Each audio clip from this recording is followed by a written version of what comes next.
The next 7 realizations are really dealing with the nature of our mind and how we live in this world.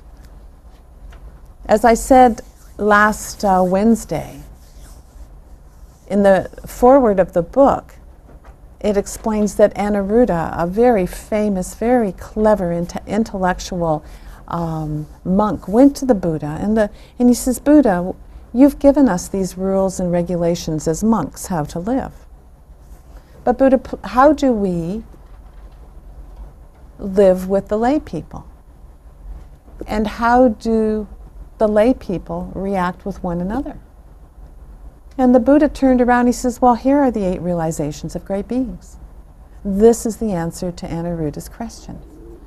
And that's to check it, that's in the foreword of your book. So we're going to learn really with the next 7 realizations, how do we live in this world? But the sutra says that the world is the product of our mind. And our perceptions all appear real. The sutra on page 48 says, can anyone understand me, behave for me, be responsible for me? The Diamond Sutra in the first realization talks about being like foam and bubbles, like dew and mist, trying to talk about impermanence. So the Buddha goes on to teach us ways that we can comprehend we are here, and we're here due to our own intentional actions, our karma. And it's this realization that we start looking at causality, that we start looking at karma. But again, the sutra says we are intrinsically complete and we lack nothing. So why is there greed? This is all about desiring. Why is there greed?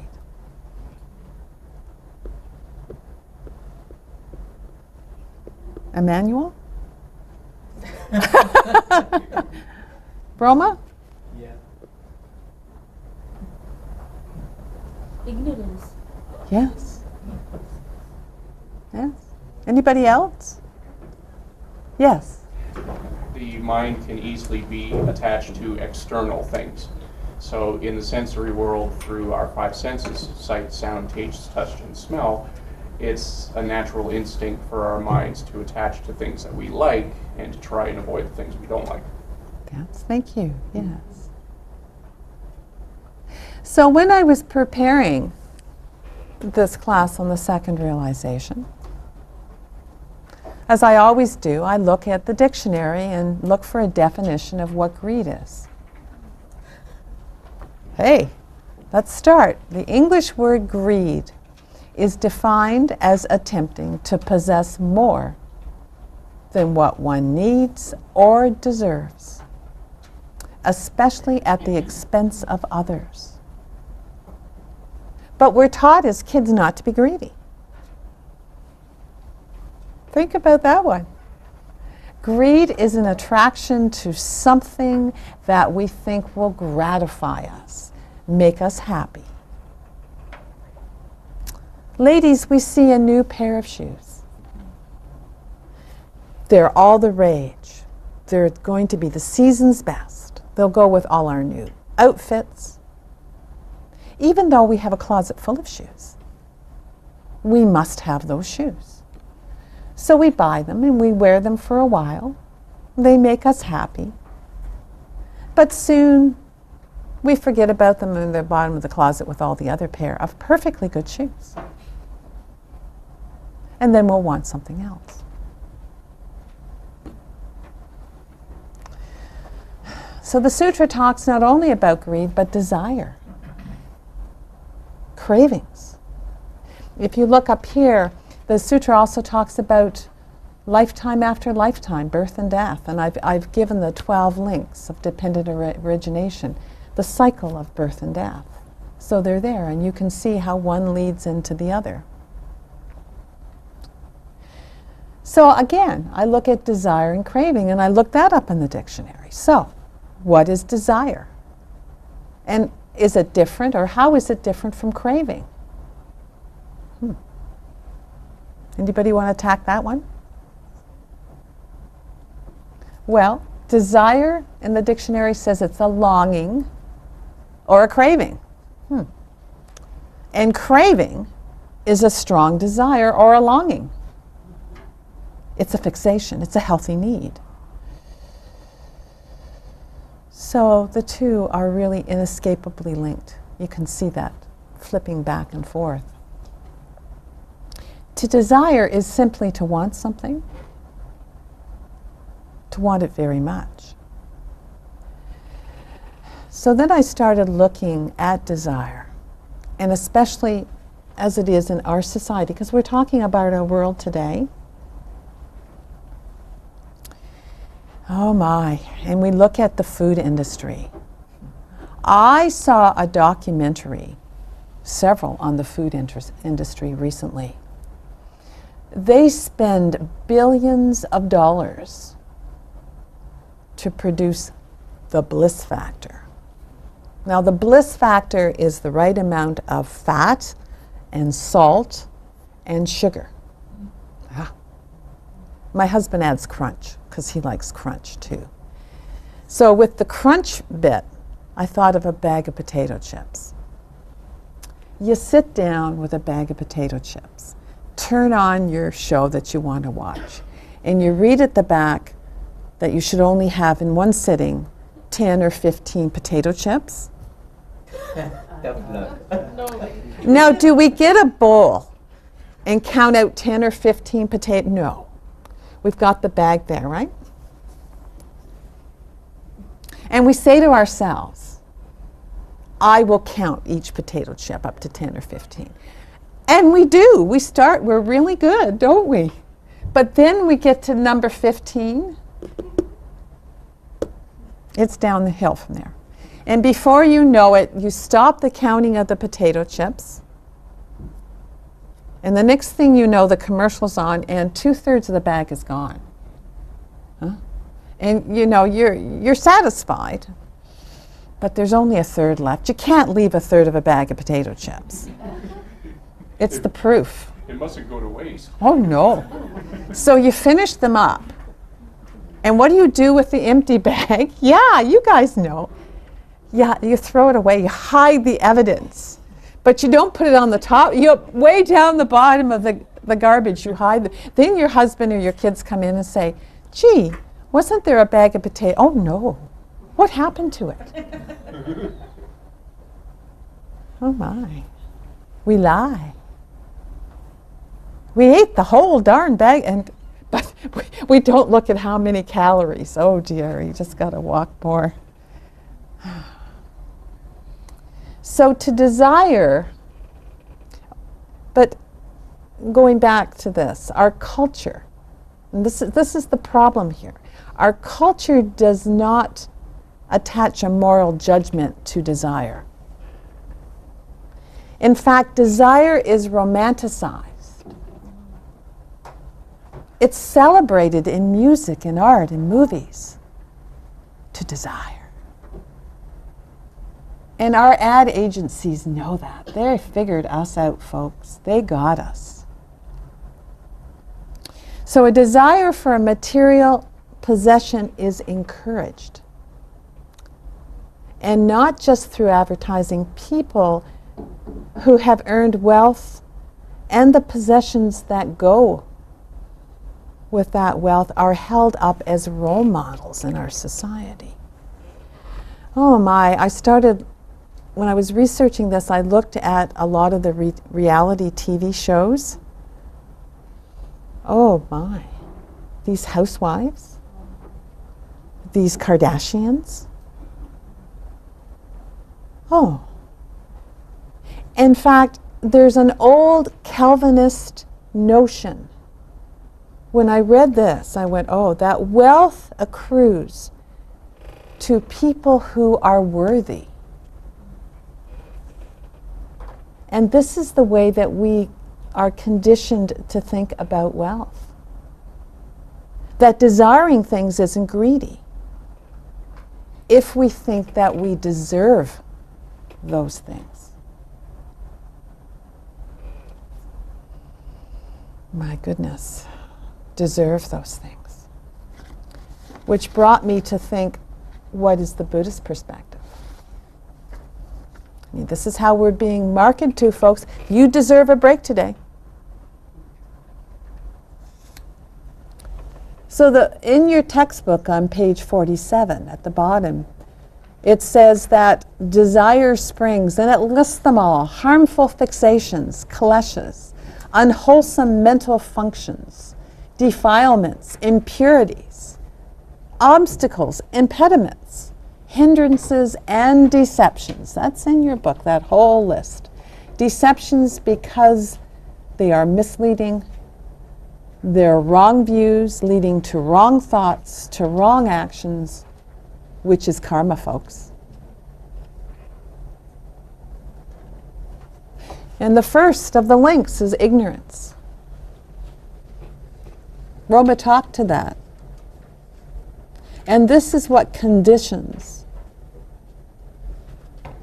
these selfish, emotional, and mental fixations that arise. And it ends up causing harm to ourselves and to others. We lie. No, I didn't eat the whole bag of potatoes. We lie to ourselves.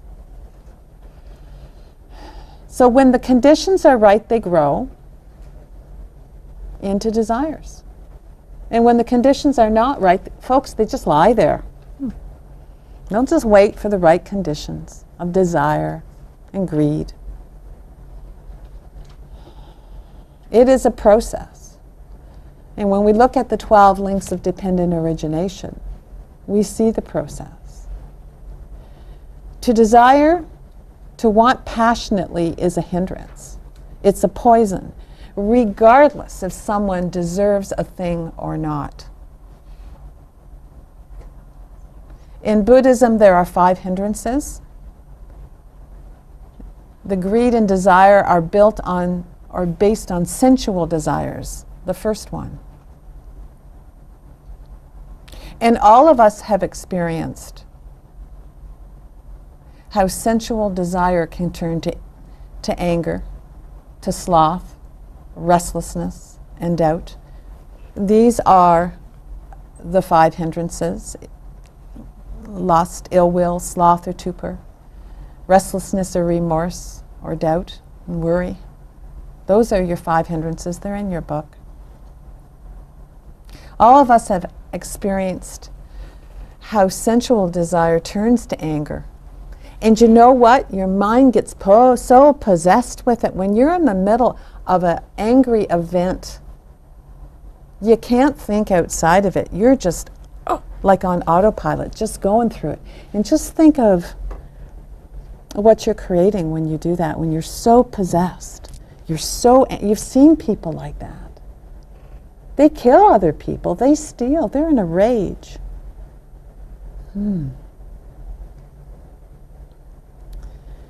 These are negative mental states that have enormous power. And they're really difficult to break free of. They hinder our practice, they hinder our mindfulness, they hinder our meditation and our concentration. And they lead to unwholesome actions, they lead to karma. Unwholesome karma. You know, and sometimes even when I read this, I started to think about it. We take perverse pleasure in indulging in them. And I don't just mean the bag of potato chips. And when we do this, it makes it much more difficult for us to overcome this, because we take this pleasure in it. An example I thought of was when we were younger. Before I got married or newly married, we'd go out Thursday nights. And you'd meet your friends and you'd have a few drinks. You still had to go to work Friday morning. And you'd say to yourself, I'll be good this week, I'll only have a drink or two. Like the bag of potato chips. You're going home, you think, oh. And you wake up on the Friday morning, you're on the phone with your friends, I got a horrible hangover. You take pleasure in that. Perverse pleasure. Just like the potato chips. Or, with the other hindrances, we may nurture a desire for an inappropriate person. Movies are made on this. Fatal Attraction was a famous one. I'm dating myself. I think there's more modern ones, but I don't watch those things. They bring me to a discomfort, so I don't watch them. Or we brood over an argument with someone. A friend. We replay it over and over in our minds. Shoulda, coulda, woulda. Next time I know what I'm going to say, I should have said that. Yes, I'm so angry. Or we content ourselves with outdated routines or relationships. Once I became a Buddhist and once I started to apply these teachings, I became a vegetarian, so my old friends were very uncomfortable around me.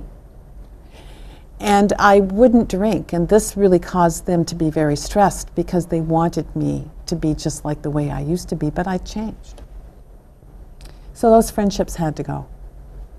They went gradually, but they had to go because it just really wasn't healthy for me and it was upsetting them. So one starts to change. Or we obsessively second guess even the smallest decisions we make. That's another example.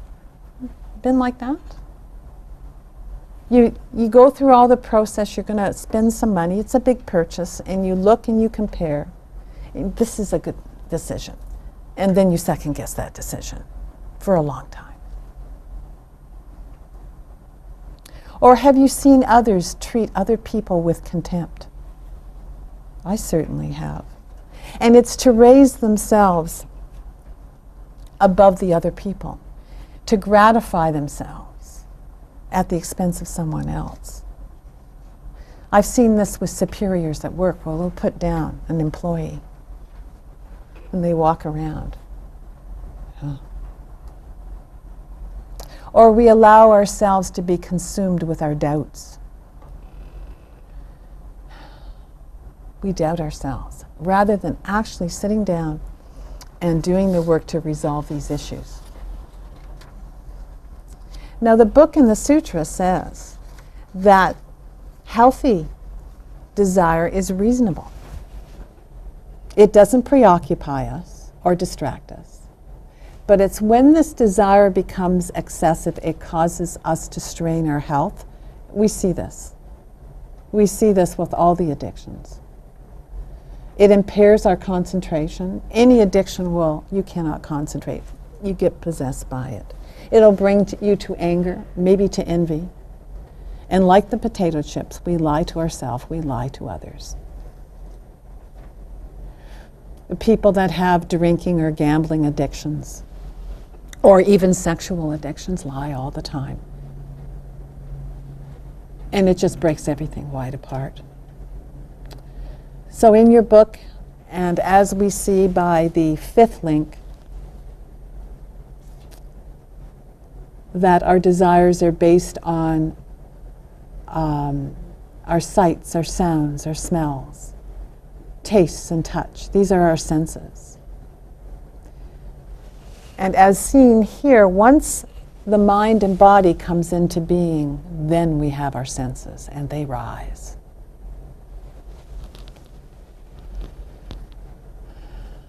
And the types of desires are to wealth, to lust, to fame, to food, and to sleep. These are all in your book.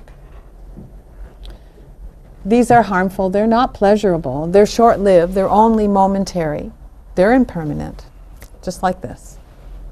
Now, Venerable Master Xing Ying wrote an article about the four winds. And they're written on the dualities in our life. And the Buddha taught this deep wisdom of the middle way to help us overcome these dualistic extremes, like fame or disrepute, known also as honor or disgrace, pleasure or pain, success or failure, also known as gain or loss. Well, we certainly saw a lot of that in 2008 with the economy going down the tubes, or praise and blame. Now, if excessive desire leads to craving, so we have desire, with excessive desire, it leads to craving. And this is when negativity starts to rise and suffering starts to rise. So craving is an activity that can lead us, as discussed earlier, into unwholesome states of anger, depression, fear, anxiety. And they result when we do not recognize that the reality of this craving is impermanent, that it is only fleeting. This is when we can stop and breathe. This is what the Buddha taught us about mindful breathing, mindfulness. Or when we come to the realization that what we crave really is impossible to find. Whether it's love, it's fleeting, it's impermanent. Drugs, the fix you have will pass. The drink and getting drunk will pass. So freedom as humans, and we are free to choose. We are free to let go. We are free to make the changes, physically and mentally, mind and body. Number 4, that will release us to these attachments. Like smoking, for example. I started smoking when I was 15. And it took me 5 times to finally quit. It took me years to quit smoking. And then the nicotine was out of my system within 3 or 4 days. But the craving took many more years. I don't crave it anymore. It took a long time. I quit smoking in 1980. It took a long time. In fact, back then, Tim Hortons used to have a smoking section. And I would go in and get my takeout coffee and start breathing the secondhand smoke. That's the truth, I would. Oh, if we knew more then. Oh. So it's very, very difficult. Your book in page 52 goes and talks to this very thing, that as human beings we have freedom to make choices. We have a freedom to make a choice of how we react and we respond to situations. But that only happens if you're aware in the moment. If you're away being caught up by the bag of potato chips, you're just going to plow through them. But if you're mindful, if you engage, if you're in that mindful moment, you're going to see clearly what desire is coming up, what craving is there, and you can observe it. And you can observe the conditions. And this is the big thing. You have to observe the conditions that are contributing, because that really is an emotion.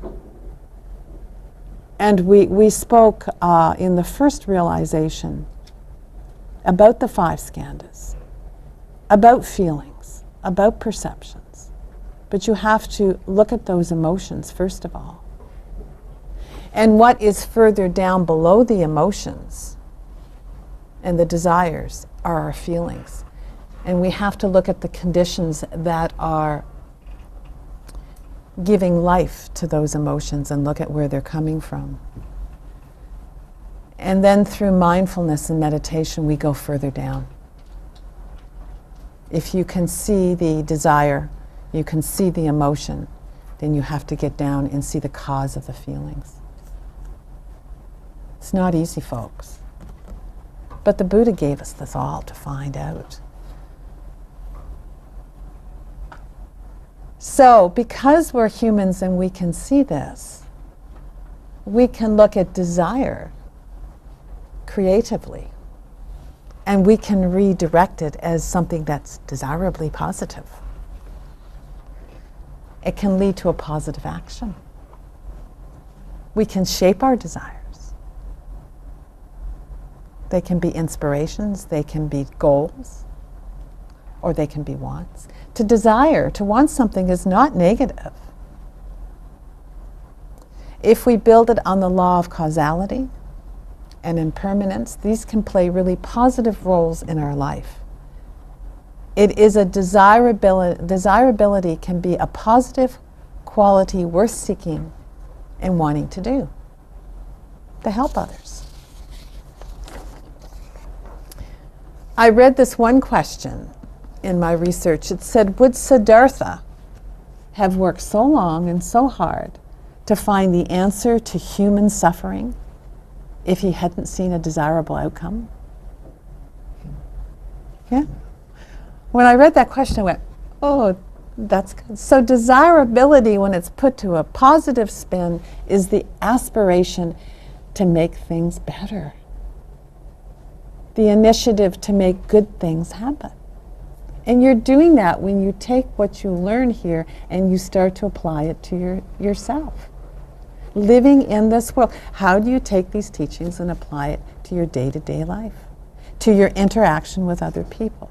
So there is nothing wrong with a desire that leads us to make and keep our goals toward a positive personal development to the greater good of all. Yeah. So to desire something is not negative. It's how you put the spin on it. And to realize that is a huge step. And that's why this is the second realization. Now, to help us counteract these imbalances that the Buddha, he taught us how to look at greed. How do we counteract greed? He gave us the tools. Generosity. And the third realization, folks, is contentment. Yeah, so when we're generous, and the contentment that comes, or wrongdoing, to overcome wrongdoing, what did he teach us? The 5 precepts, morality, hatred, tolerance, sympathy and compassion to overcome anger, laziness. He taught us diligence, a scattered mind, concentration, and finally, ignorance. Right. He helped us with these teachings so we can develop our insight. And once we recognize and start to realize, it leads to wisdom. You're right. So when I started looking at the second realization from a craving focus, I then looked back to his very beginning teachings on the 4 ennobling truths. Not noble truths, ennobling. It's ennobling us to apply these teachings. So we know that he taught us that inherent in life is suffering, that it's not satisfying, that there's discontentment and anguish. He also said in the second, there's the cause of suffering, which is dukkha, which is here, the second realization, is desire and craving. The third, the cessation of craving. And it's attainable when we look at the causes and conditions, when we start to look and apply impermanence and no self. And finally, the fourth, the path, the cessation of craving, is the Noble Eightfold Path. So just a little bit of different take, but applying it that way. So desirability is a desire for a positive intention, which equals a beneficial action. So I want you to look at, and it talks in this outline about the birth and death and the weariness of life. But let's look at birth and death as not being literal. Okay? So when we desire, when we look at desire and we channel it, as we've talked about, positively, this can lead to the birth of new directions in our life, rather than the same old, same old. New ideas that can contribute to positively alleviating your suffering. Can you get that? Then let's not look at death as being literal. Let's look at the death of a negative situation. Changing oneself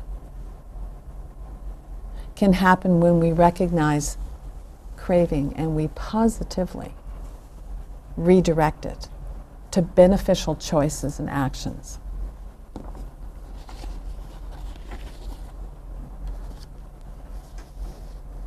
So in your handout, if you look to the second paragraph after woo-wee, it says that most people defined happiness as satisfaction of all desires.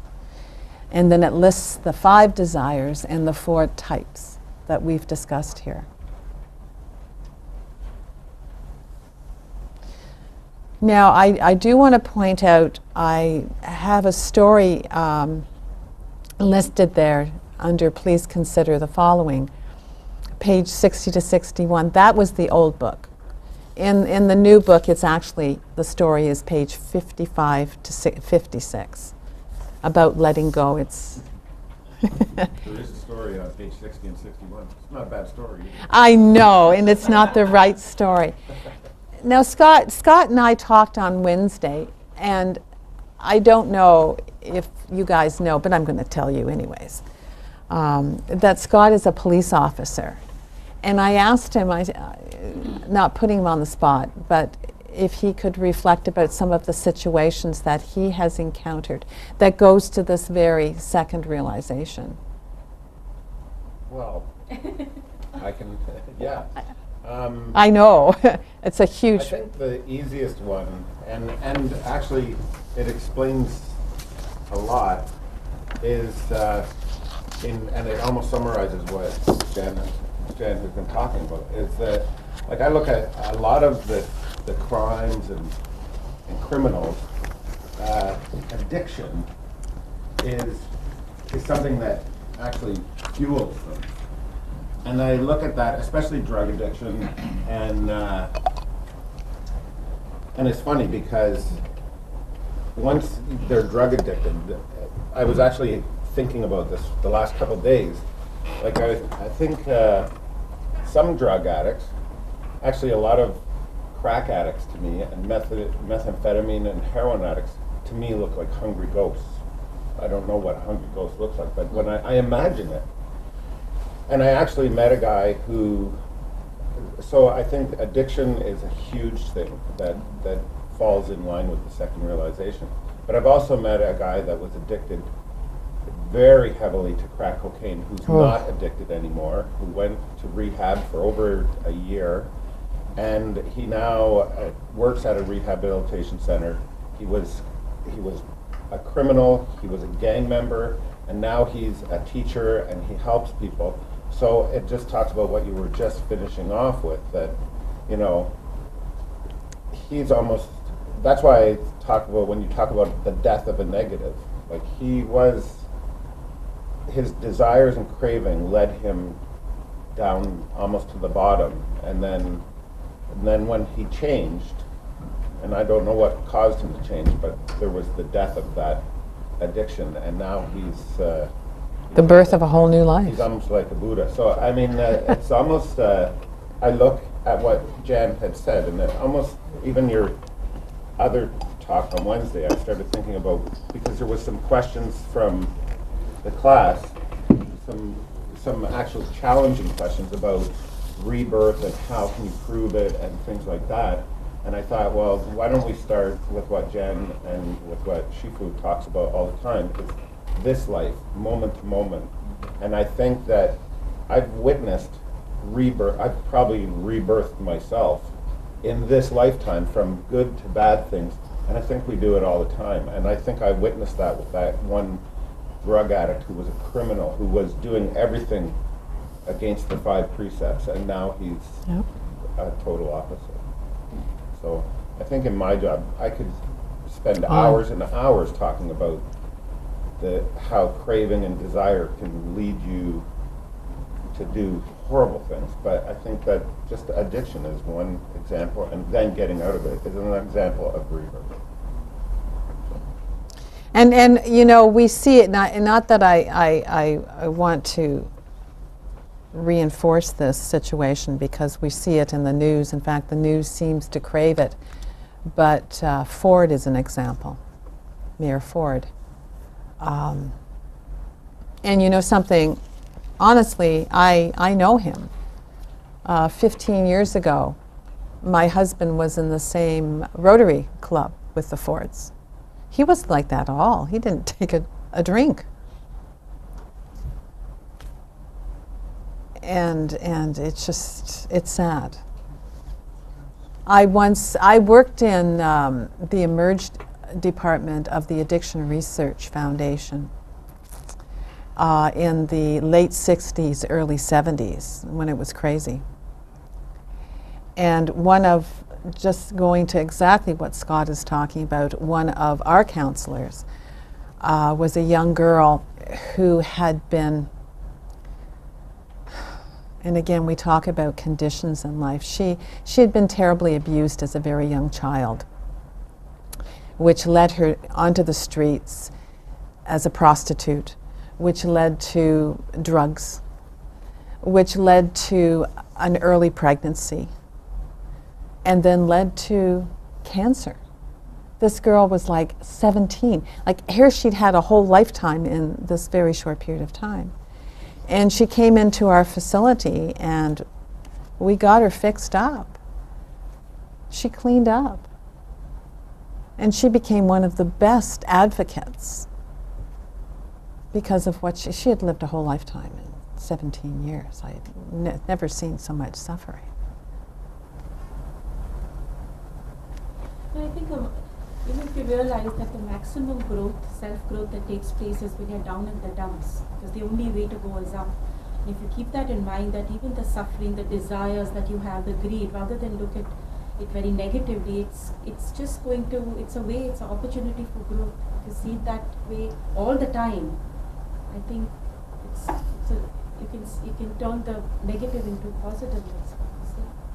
That's right. Because if everything is great, then It's never late. Yeah. It's momentary. It's a process. It's never late. No, even at my age, it's never late. Or older. It's. Are there any questions, or confusions, or concerns? Thank you. But is it clear when you're in the moment? When you're angry. But the big thing is, and just like Roma said, I was doing some reading this morning, and rather than think, and again, as I said at the end, as this being literal, we look at the death and the birth, but we look at the fact that when we're angry or there's strong emotions or cravings, this is a wonderful opportunity, just as Roma said. Because if we don't recognize it, we just continue going on autopilot. But now that we've heard these teachings, this is a wonderful opportunity to stop and breathe and not react and respond. To really look at where this is coming from. And where you would like to take it. Absolutely. Yes, sir. I have a couple of questions. I don't know if it's appropriate time, maybe wait. No, go for it. Go for it. Before I ask, I need to clarify something that my understanding is correct. I love the idea. I was reading a couple of days ago, very briefly, superficially, the Lankavatara Sutra. I really love the idea that comes from Buddha himself. He's disciples that everything is mind, and other than mind, everything is delusion. So I was thinking about the secularization and desire, and we also know that desire is a cause of suffering. And desire for, we just talked about it, desire for something never satisfied, and it jumps to something else. But am I right in understanding that desire itself as a process is permanent? The object of desire is permanent, but desire is always there. You have to live with it. Do you think that's the answer? I don't know. I'm asking. I don't know what it is. Well, what do you, no, really, I want you to look at that question and think about your desire.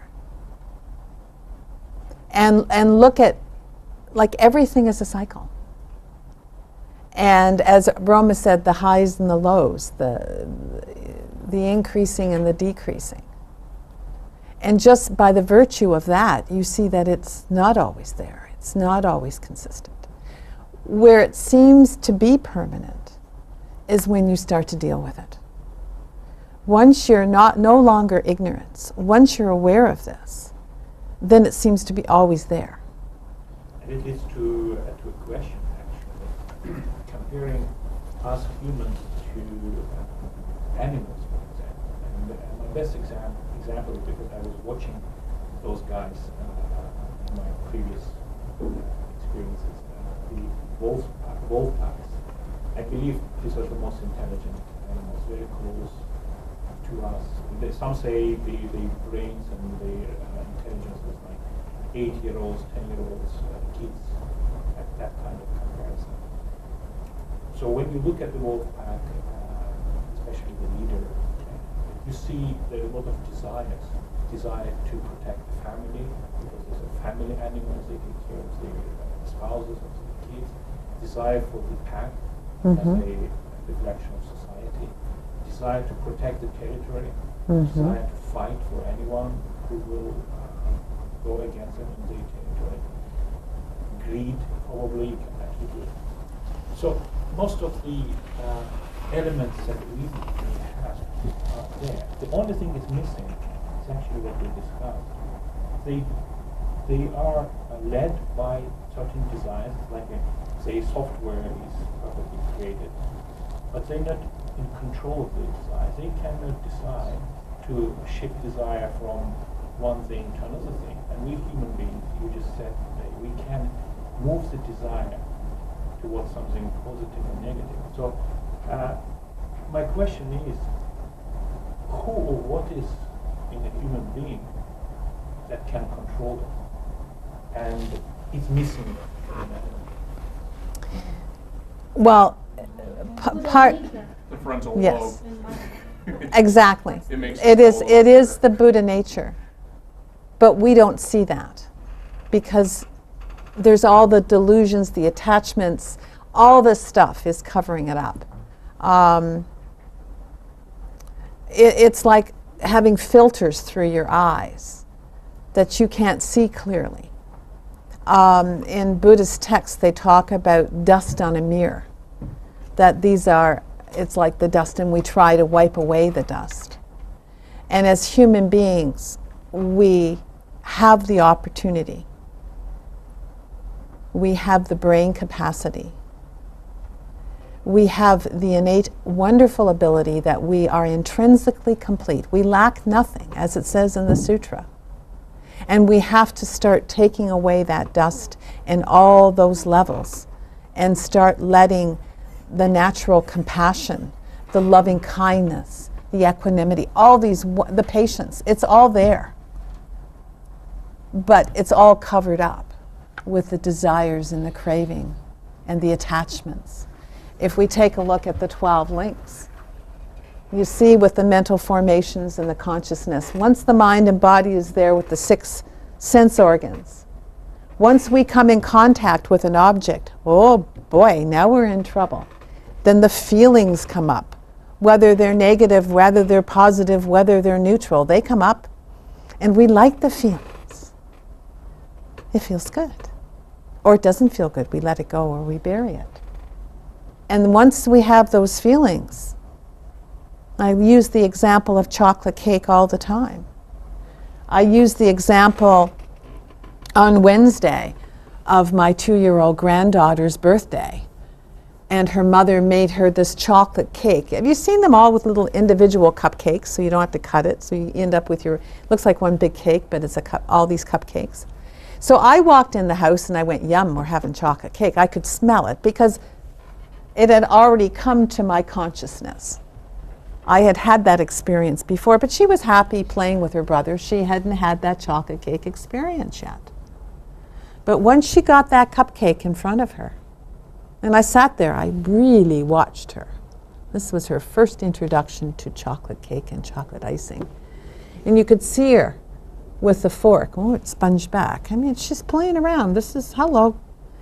And then she, of course, she got the icing on her finger and she licked it in the eyes. Whoa. And the next thing you know, she was attacking it. It was all over the place. But now she smells it and she knows what it smells like. She tastes it. And all these consciousness, she now has it imprinted exactly what chocolate cake is. Just like the potato chips or anything else that gets imprinted with our consciousness based on the senses. When we come into contact, whether the feelings are positive or negative, if something is sour, I don't want that anymore. I'm not going to go sucking lemons. But some people like to suck lemons.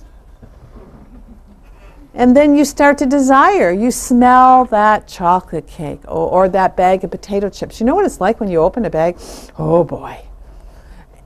Then once the smell hits you and then the senses, you start to salivate. Oh, you want that salt in, that fat, and whether they're vinegar chips, oh, you're done for. Because the cravings and the attachments kick in. But it's breaking through these. And it's right. I think Roma said, or Scott said, it's moment to moment to moment to moment. And the Buddha says, breathe. Jen, Yeah. I just wanted to say, like this gentleman said about the desire is permanent, but if you have too much of it, that desire will change into disgust. Because you can't have the bag of chips. There'll be a point where you don't want it. That's when it becomes where you see negative. the desire changing. Yeah. And you're disgusted with yourself. You hide the empty bag. You lie. And that's leading to the unwholesome intentional karma that you're creating. You're creating conditions for yourself too. Not that I'm saying you can't have a bag of potato chips, but it's the cause and the effect. You got to live with that. Does that help you? So anything that may seem like it's permanent will change. It flows. But it's also the great opportunity that if you're really living in the moment to say, okay, what do we got going here? Yeah. I think in the Diamond Sutra, Buddha says everything in the world is like a lighting, and it's like a Foam, bomb, bubble. bubble, and just a sudden. So you have to think that way. Mm. I came across another interesting comparison between us human beings and animals, for instance.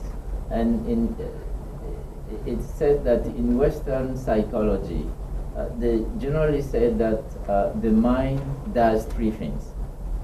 It knows, it feels, and it desires.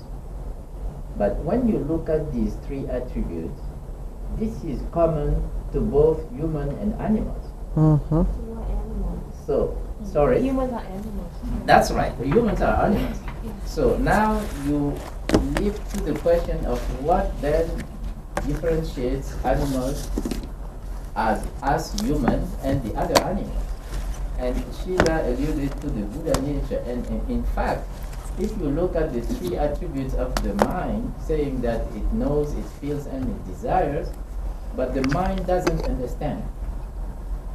So it is able to relate cause and effect sometimes, because if you look at experiments on rats and things like that, they're able to connect a reward and some pain. But they are unable to understand. And this understanding is what makes us different from the rest of the animal realm. And I think it's ingrained in our Buddha nature, this capacity to reverse a situation from a craving addiction state to a reverse state. Only the human in the human realm you can do. But unfortunately, it doesn't take much for us to revert to an animal. If we look at the LA riots, for example, or what happened with the economic summit in Toronto, it's the pack mentality, and it doesn't take much, unfortunately. The more that we think that we progress. But the beauty of this, on the positive side, the birth of a new idea, a birth of a new understanding, is the fact that we can lift the consciousness level everywhere we are once we learn this. We have the choice to react or respond.